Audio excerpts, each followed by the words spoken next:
Welcome to the Audible, special edition of the Audible. I'm Ralph Russo from The Athletic, joined by my colleague Bruce Feldman. We didn't get a chance to talk about the Michigan news, Sherrone Moore being fired yesterday, because it was a developing story at the time, so it was making things a little complicated to talk about. Stu is not here. Bruce is here, and we're going to try to tackle what we know about Sherrone Moore, what it means to Michigan, and ramifications going forward. Bruce, I think the best way to set the stage here is to just lay out the news as we know it. I might just read from our current athletic story. But to get people up to speed, yesterday afternoon, Sherrone Moore was fired by Michigan. The school cited an inappropriate relationship with an athletic department staffer, and he was going to be fired for cause. So there's that. Michigan's going to be at a very weird time going into the market for a new coach after Sherrone Moore was fired after 2 years as head coach. Then things took, frankly, a bit of a serious and much darker turn. Sherrone Moore was detained by police. He is in law enforcement. He is in law enforcement custody as of right now that we are recording this in the middle of the day on Thursday. He has not been charged with anything quite yet. But clearly the story took, again, a much more serious and darker turn. So we're going to try to talk about this in a way where there's some rumors out there and speculation about what happened. We're probably not going to get into that because none of it's been confirmed yet. We're going to try to talk about what this means to Michigan, how we got here, and try to steer away from, again, some of the things that we don't know about the more serious aspects of this story. Bruce, that gets us up to speed. I guess let's start with this. The timing of this, and just maybe sort of looking at the last 5 years of Michigan and all the craziness that's been around the program. Again, I don't want to make light of this with some of the other stuff, the Connor Stallions and sign stealing, which is kind of a shrug compared to some of the more serious stuff. But it has been just a really wild ride for Michigan football the last 5 or 6 years. It has. And I think that you have to, put it in the mix of it's been a lot of craziness. And it's also been in the middle of a 3-year run where they dominated their arch rival, Ohio State, and they won a national title. I mean, it was amid all of that, right? With Jim Harbaugh, with multiple NCAA investigations, with some characters coming in and out of the program where you're kind of wondering about, okay, how does this fit? How did this get signed off on, kind of things? To kind of circle back for a second on where we're at with this particular story. I mean, I think there's a lot of stuff that you and I have both heard, and we've heard even before, quite honestly, before yesterday's firing, from people we trust, around the Michigan program. But I think it's like, hey, what can we confirm and put out there, as opposed to just, yeah, we've heard this. We've heard some of the same stuff other people have heard and different things. But right now, for the time being, I think we're going to talk about what we know with Michigan. And right now, I think the context of this is you have a program that I think is got a lot of instability around it right now. And there's no way around that. I think when the news came yesterday afternoon that he was getting fired for cause, I think a lot of folks were like, okay, I think I know what this is about. And then going forward, and obviously this, as you said, this story has taken a pretty dark and rather disturbing turn. And we'll see where that goes in the legal system, probably a lot more in the next 72 hours, I would think, Ralph. But, rather than wade into that, into suspicion and innuendo, for now, if you're a Michigan fan and you're saying, okay, Sherrone Moore is obviously not going to be the head coach at Michigan anymore. Where do they go going forward? They're going to play Texas in a bowl game at the end of the month. We expected there to be some changes inside the Michigan program, whether Sherrone Moore is the head coach or not, going forward. It's been a very shaky 2 years especially since Jim Harbaugh left. Sherrone Moore got the job. I think when he got the job, and I think we can, kind of bring this up, it came at a tricky time. Jim Harbaugh, I think a lot of us knew was going to go to the NFL. There was interest in him that time. And then all of a sudden, what does Michigan do next? And I think they promoted Sherrone Moore from within. But keep in mind, Sherrone Moore had acted as the head coach and won a couple of big games, most notably the game at Penn State when Harbaugh had been suspended by the Big Ten. And then I think the expectation was, okay, Jim's moving on to the NFL or moving back to the NFL, but Sherrone will be able to keep a lot of the key pieces that Jim had there. And he was not able to do that. At least he was able to keep a few, but not, I think, the core people that a lot of people thought would help Sherrone Moore take this program and build off what Harbaugh did, as opposed to it started to look like something much different. And quite honestly, people I've talked to who are close to the program say they feel like the culture had really started to really slip, in the last year and a half or so. And here we are. There was a question whether Sherrone Moore, at 38 years old, had only been an offensive coordinator for a couple of years. He had sort of a normal rise in the business, but then all of a sudden he got to Michigan and he sort of took off, right? Because Harbaugh really loved him and put a lot of responsibility on him. But I think it was totally fair to ask if he was, quote unquote, ready for the job. This job, by the way, this job, this is the bluest of blue job. This is not Purdue. This is not Kansas. This is not, quite honestly, it's not like Kentucky. It's Michigan, it's Notre Dame, there's Ohio State. There might be two others that fit in that category, right? And you had mentioned this idea that he would be a continuity hire to a certain degree, but that didn't necessarily turn out to be because the rest of the continuity around him wasn't there. Jesse Minter, the strength coach whose now name is escaping me, who was the strength coach that Harbaugh took to the. Right. And that was a key piece. I mean, you had arguably, Ben was arguably the best strength coach in college football after what they had built. And again, we had reported early on that he was expected to go to the NFL, and a lot of people there were like, no, he's definitely staying. And I think it was a big surprise to a lot of people inside the program that, he was actually leaving. Yeah. So, and then you get to this season, and again, there are two buckets here, right? We, certainly you, had heard that, like, hey, there's some stuff going on off the field with Sherrone that could be, at the very least, a little problematic, and maybe more than that, right? The second bucket was, they haven't been that bad, the sort of on the field focus bucket. They haven't been that bad the last couple of years. They did beat Ohio State, sort of salvage, and Ohio and Alabama to salvage last season. Won 9 games this season. Again, we're not really loving some of the staff hires. So I think if you looked at it from what we were hearing, focus solely on the field bucket, it was maybe we can tweak the staff here and give Sherrone one more year, Bryce Underwood with another year, some good players around him, and we'll see what happens in year 3, but with the understanding that we need to see some progress in year 3. Another thing that happened when he was first hired, I'm trying to remember if his deal, I think it was a 5-year deal.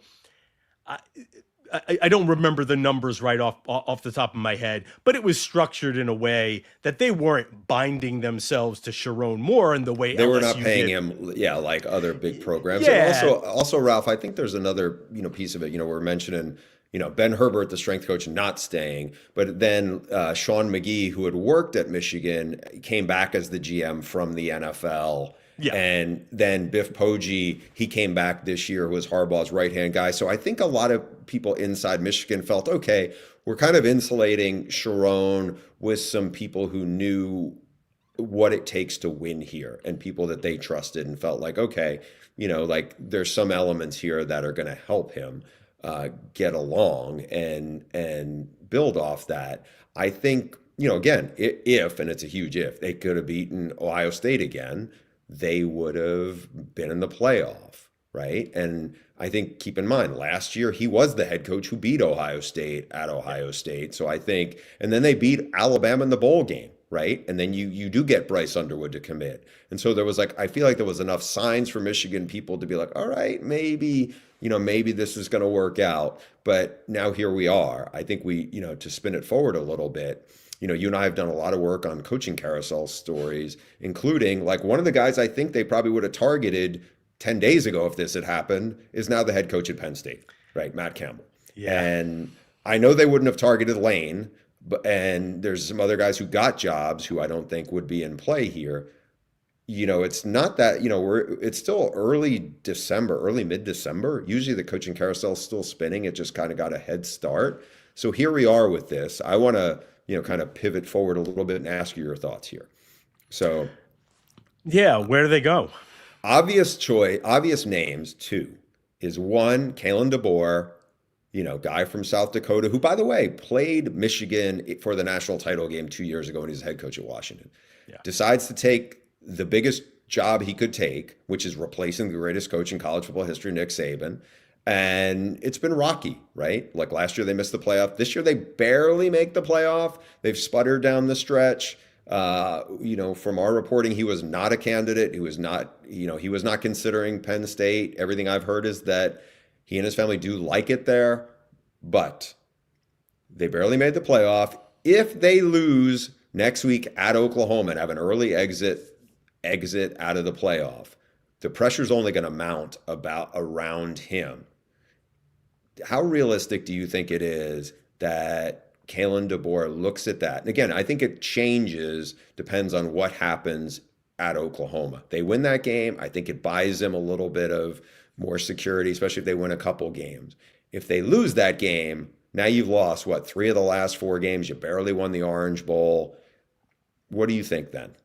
Yeah, so even within our reporting, and you had reported several times, like there was no interest or contact or all these things about Kalen DeBoer and Penn State, and I believe those things to be true. But there was always that if, right? What would have happened if they lost the Iron Bowl and they were eliminated from the playoff? Could that have changed the dynamic from Penn State and Alabama? You remember, we're doing some reporting about Penn State. Penn State was pretty well locked into Kalani Sitake before that fell apart the week of the championship games, right? So while I agree that like all signs pointed towards, Kalen not being part of that search, there is, again, that big if, like what happens if they lose to Oklahoma? Michigan's, the other fascinating thing, Michigan is one of the few jobs in the country that might tempt you to leave Alabama for another job. The interesting thing, though, what's going on with Michigan, and I wonder if you find yourself, if you are Kalen DeBoer, or frankly any other coach, look at what's happened sort of at the end of Sherrone Moore's tenure there. You have an interim president right now at Michigan. Are there going to be any ramifications for the last 4 years and all the disruption at Michigan to the athletic director, Ward Manuel? I'm not saying he's responsible for Sherrone Moore's behavior. That's not the case. But again, there's been a lot of disruption at Michigan. Without a president, you just sort of wonder, like, what's the leadership structure there? What am I stepping into in terms of roster volatility as well? So, I guess I say all that to say, if I'm a person like Kalen DeBoer and I know Greg Byrne has my back at Alabama, even if I lose a playoff game, maybe I'm still feeling I have a better, safer, more stable situation at Alabama than I would if I jumped to Michigan. It's a fair point. I mean, I think you've also had a staff you've built up there. You have roots you've laid down. You have a lot of players. They just signed a really, really good recruiting, right, a top 3 recruiting class. Whether it's like, oh, I get to coach Bryce Underwood and there's really good young players at Michigan. I think the calculus then is, and it's hard to say, like right now, like if they lose the game, what does that look like on the other side of that, right? I think Yeah, I that's mean, the you've that. still made the playoff, and oh boy, so I have a little lighting problem here. I'm gonna reach up and Don't just, that's worry, okay. Ralph. You're still We're handsome. live. You still look good to us. Thank you very much, guys. Sorry about that. Live TV, you never know what's going to happen. So, so again, like I think the Kalen DeBoer thing though is definitely more theoretical than a reality at this point. We don't know Yes. if Michigan. I'm sure Kalen DeBoer has no desire to be talking to Michigan while he's trying to prepare for a playoff game. But let's get out of the theoretical. I think the other odd thing about Kalen being linked to Michigan, if you remember during the playoff run, he hadn't signed an extension at Washington. And the thought was that, oh, the reason why he hasn't is because there's a possibility the Michigan job might open up, right? If you remember back then, and Yeah. either he was using that as, or Jimmy Sexton was using that as leverage to against Washington, or maybe he was going to jump. Like that was an underlying or like story throughout that playoff run, and then he ended up going to replace Nick Saban at Alabama. But who might be like less theoretical? Like basically, who's left? Who's in play here, Bruce? I think Jed Fish is definitely in play. He Mm-hmm. had been an assistant under Harbaugh for a couple of years. They were pretty good when he was there. It was early in Harbaugh's tenure. Then he bounced around, and ended up doing pretty well at a couple other places. Was in the NFL, was at UCLA, and then he gets the Arizona job. And Arizona was awful when he got the job. In 3 years, he takes them from basically winless to number 11 in the country, right? And he's a really good offensive coach. And then he jumps to Washington to replace Kalen DeBoer. And remember, you're replacing Kalen DeBoer, but you also had to replace almost every starter on that team that played for the national title. Last year they win 6 games. This year they win 8. He's got a quarterback who might be a legit Heisman candidate going forward in Damon Williams Jr. Just signed a pretty good class too, like a top 25 class, Yeah, which for Washington that's pretty solid. but he did make some, has some strong connections still at Michigan. Would he say no? I think that's the question. Also, by the way, if you're at Michigan and you're sitting there going, man, we've been underwhelming at offense. We were terrible offense last year. We were really disappointing this year. Jed Fish is a terrific offensive coach. And he's a play caller. He's hands-on with that. I do think that would appeal to a lot of people who are going, hey, we got some young talent who can get it going. Now, again, would Jed take it? I don't know. I think if Kalen DeBoer's not interested or plans on staying in Alabama, I think Jed Fish is the next candidate. After you get by that, then all of a sudden I think you're in kind of the dark, really, kind of swinging at pinatas right now. I mean, Yeah. there's 3 names that I had in our coaching search story that went up this morning. One is Biff Poggi, who's the interim, who everybody likes there. 65 years old, had said early in the year when he took over as the acting head coach for a couple of games when Moore was suspended and they won, he was like, I'm not interested in being a head coach anymore, right? He got the job at Charlotte, was there for about a year and a half. They ended up firing him, and then the AD ended up getting fired. I don't know if that soured him as much as anything. I do think he would have some continuity because he's very well respected in there. But again, if you're at Michigan, how much continuity do you want right now? Right? I think there's a question there, but he's beloved by the players. There's a lot of people who, he's a super smart guy. If you don't know anything about him, he was a legendary high school coach in Maryland. Then he also made a fortune in the business world, like a legit fortune. And he was the guy more than anybody, if you talk to people inside the program, who got Jim Harbaugh to get that program turned around. So I think I think he could be in play here. After that, a name I had mentioned was Manny Diaz. He's done Mm. a nice job at Duke. We thought he might be a player potentially at Penn State, where he'd been the defensive coordinator. I don't know if that flies for anybody because again, Is he going to get the offense better? I don't know. The wild card name for me was the guy who Michigan actually coached against and beat in the first game of the year, and that's Jason Eck, the New Mexico head coach. I know people are going to be like, wait, the New Mexico head coach? He was the Mountain West Coach of the Year this year. He's 48 years old. It's not like he's a 34-year-old guy. He played at Wisconsin. He worked his way up for a long time.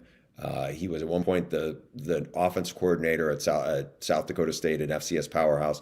Went to Idaho. He almost beat Oregon at Idaho. This year, he had the fewest returning players on his roster of anybody in FBS, and they had the best season New Mexico's had in a long, long time, right? So he's got a big presence, a big personality guy. He teaches physical football. I think he's really smart. If they are looking around and say, hey, we're not getting Fish, we're not getting DeBoer, I think Jason Eck could be about as good at any coach as they're going to find. Yeah, he might in certain ways be next on deck at Wisconsin, right? And Wisconsin made a move to keep Luke Fickell. Yeah, to keep Luke. He's right. He's a Wisconsin guy. Wisconsin made the move to keep Luke Fickell for a whole bunch of financial reasons, and we'll see how that works out. But come next year, my guess is they won't be quite as. They expect it to be better next. New Mexico, by the way, they think that it was next year's team was supposed to, and they won 9 games and beat a lot of good teams. The best teams and at Wisconsin, what I'm saying is, I think next year is okay. What are we going to do here, Luke? We gave you one more year, but we're not giving you anything more than that. Yeah, it's really interesting. Let's wind down here, Bruce. And I guess I would ask you, it's sort of, you mentioned it for a second there, and I wonder if we can expound on it, this idea of maybe it's even with Biff, as good a job as Biff Poggi did within sort of, wrangling Harbaugh, the Harbaugh whisperer. Maybe it is time to sort of just close the book on the Harbaugh legacy, which will be complicated, some of the highest heights Michigan has ever had in football, tainted with various, scandals and improprieties and some shady characters. Some far more, several NCAA investigations, and also some things far more serious than others that I don't think you can put at Harbaugh's feet. But I guess, do you think it's a good idea for Michigan to say, quite literally, think of it as we need to move on, we need to close that. We need to move on this is our opportunity to make a clean break.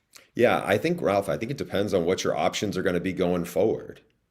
And I think if you're saying, hey, because Jed Fish did coach under Harbaugh. Now I don't see him as a Harbaugh guy. It's a little different. Yeah. He was there a very short period of time. And he was there 2 years. It was a long time ago. So I don't, yes and no. I don't know. I think the part that's a harder sell to me is you probably have to, now that this is going on, I think you probably have to say, hey, we got to rethink what we're doing on offense here. And is that you have to wonder, are we going to keep some of these players who have the ability to leave? There was a huge financial investment made in Bryce Underwood, and there was some good moments, but it was a lot of, we're kind of waiting to see it, and I think that's the thing.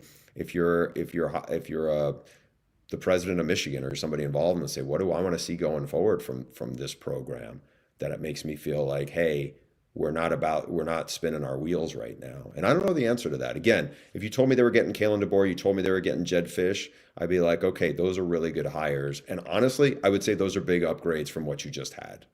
Yeah. The last thing I'll say, and maybe then we'll call it a wrap, is, they've already missed signing day, or signing day has already happened. They missed signing day, but signing day has already happened. The portal is not until January 2nd. So I think you'll get a little idea of what Michigan might do simply by how long we're waiting for this to happen, right? I think I could see them moving very quickly, and all of a sudden maybe we're rushing on here for another podcast tomorrow or within the next few days to say Michigan made a hire. Or do they say, we got to, it is what it is right now. We got a window of opportunity. Let's take a couple of weeks The portal isn't until January 2nd. Let's see what happens with the first round of the playoff and how that might shake out some things, i.e. Kalen DeBoer. So I think you might get some hints depending on, like, if we're not hearing anything out of Michigan for a few days, that might suggest what it's trying to do.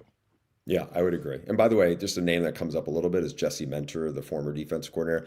I don't think that's realistic. Jesse Mentor, by the way, still has a show clause with the NCAA for a little while longer, but also he's done a really good job as a Chargers defense coordinator, and he's going to get NFL head coaching interviews from a source close to Minter and Mike McDonald, the Seahawks head coach, who used to be the defense coordinator in Michigan. I was told those guys, they would rather be in the NFL than work in a college football world where you have free agency every year for every kid on your roster.